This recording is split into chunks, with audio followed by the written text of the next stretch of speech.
since 2020, 2021, and our integrity partners have had red flagged many matches.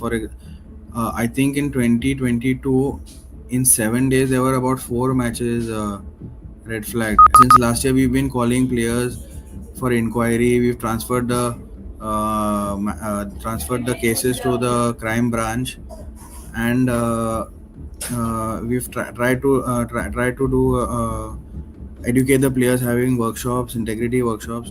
Indian domestic football has been rocked with revelations around match manipulation in the past week. What started with the Mizoram Football Association setting a strong precedent and banning 3 clubs, 3 officials, and 25 players catapulted into a slew of bans across different parts of the country. The Goa Football Association, or GFA, swiftly banned 5 players who had either played in the Goa Professional League previously or were supposed to play in the upcoming season. This was followed by the Meghalaya Football Association banning 2 players from Mizoram currently playing in the Shillong Premier League for their alleged involvement in corruption. Mr. Jonathan D'Souza, the Vice President of Goa Football Association, spoke exclusively to The Bridge about the growing menace of match manipulation, as well as the checks and balances that are being put in place to nip the problem at the bud. Specifically, in the Football Association there at Goa, what were the discoveries that you made? Uh, so this match fixing has been rampant in Goa for the last maybe since 2020, 2021, and our integrity partners have had red flagged many matches. I think in 2022, in 7 days there were about 4 matches red flagged at one time, and it was so rampant. In 2022, the new committee took over, and we decided to curb this and do something to stop this what was happening. And since 2022, when our new committee took over, while there were red flag matches almost very rampant, maybe about 25 to 30 matches in a year, it reduced to about 2 to 3 matches in a year since we took over. And since last year, we've been calling players for inquiry. We've transferred the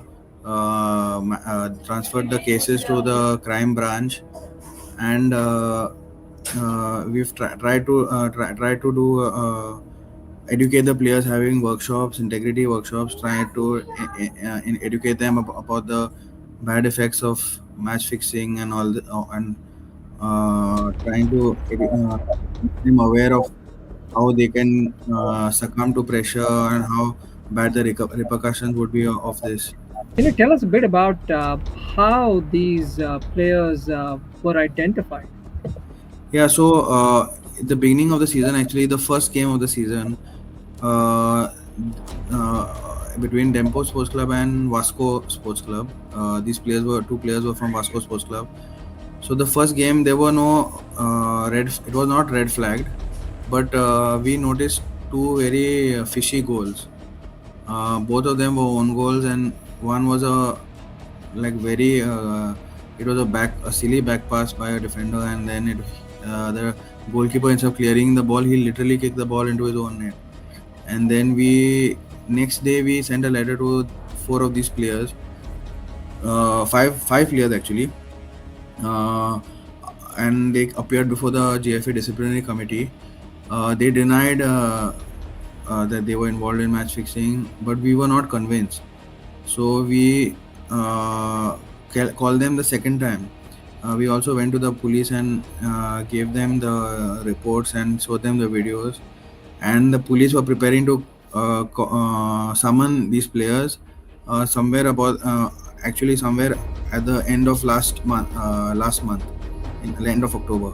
Suddenly, then when we read this news about the Mizoram FA, I checked the list of players, and shockingly enough, I realized that there were 2 players who were registered with Vasco Sports Club, and these same 2 players were we had called them for an inquiry.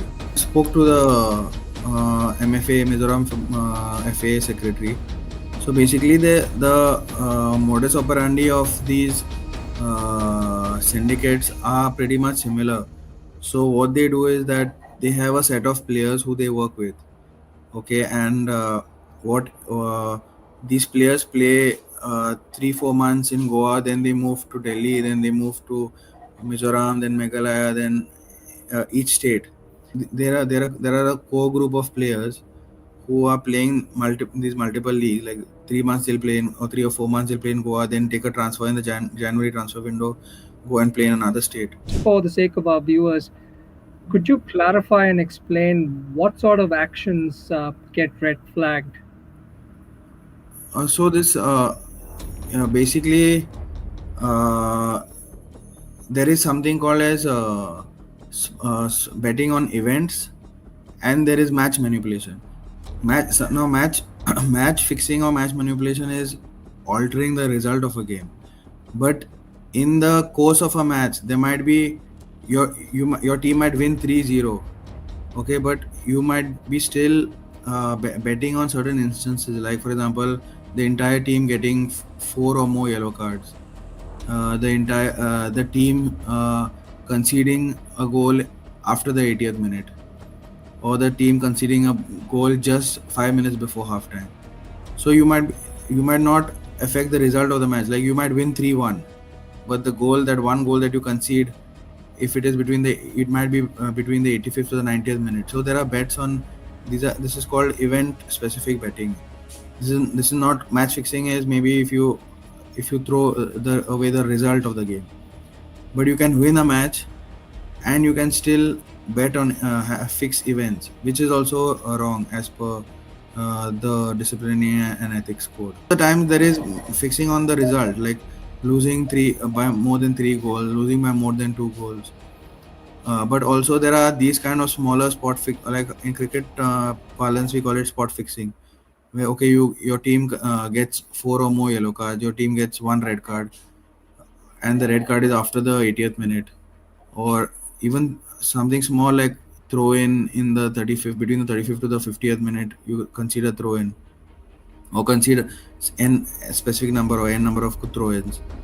So it is that it is also going into those details. Why are football players, at least in the Goa FA, engaging in such nefarious activities? uh, I guess it's related to the same thing, greed for money, or maybe you want to make easy money. I mean, it doesn't, like taking one yellow card, it won't cost the team much, it won't cost you much, but you're getting easy money. So I think that's a lure, that's a temptation for everyone, make fast and easy money. So, but in the long run, players should realize that this will affect their careers. Now, for these two players, they have been banned. So that's the end of their footballing career. Measures are you all at Goa, putting in place to ensure that something like this doesn't happen going forward? So for this, see, for match fixing, the best approach is prevention and education. So this year every year we have a workshop, an integrity workshop, and without the player attending the integrity workshop, we don't allow him to be registered for the league. So this year we had the integrity workshop in the month of August, and then we realized after the first week, uh, one match was red flagged, and we realized that a lot of the players were registered after August. So there were players who were registered before August, they attended the workshop, but a lot of the teams registered about 5 to 6 players each after August. So we organize another workshop in mid end of September for these new players, and now we will organize another workshop in January, because in January when the transfer window opens, a lot of the players will change and a lot of new players will come in, clubs will get in new players. So we will organize another integrity workshop at the end of the January transfer window.